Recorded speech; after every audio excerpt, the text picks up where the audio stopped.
What was the biggest challenge you faced in your time at GM? What was the hardest thing to do?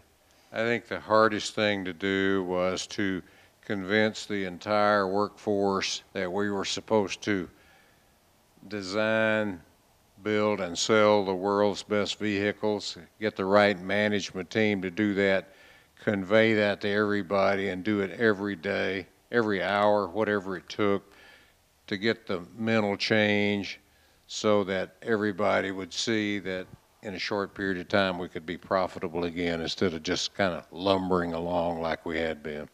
Get the right people in the right job is the key. This is what's hard to get. Even after bankruptcy, they still thought they could kind of keep lumbering along. We did nothing wrong. The economy got us. How much? We did nothing wrong. The economy got us.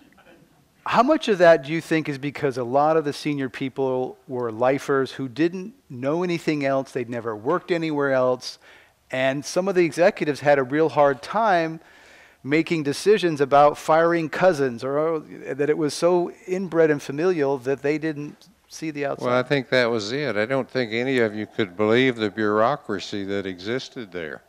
I just don't think you could understand how much bureaucracy was there. I mean, you couldn't get anything done. Nothing.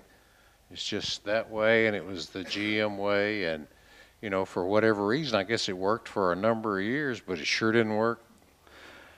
But AT&T is also a company, and you're also on the board of ExxonMobil. A lot of these other companies where people spend their whole life and career, yet they don't get as insular as the auto companies did. Well, I think you'd have to say that's management, board of directors, the way you feel about things.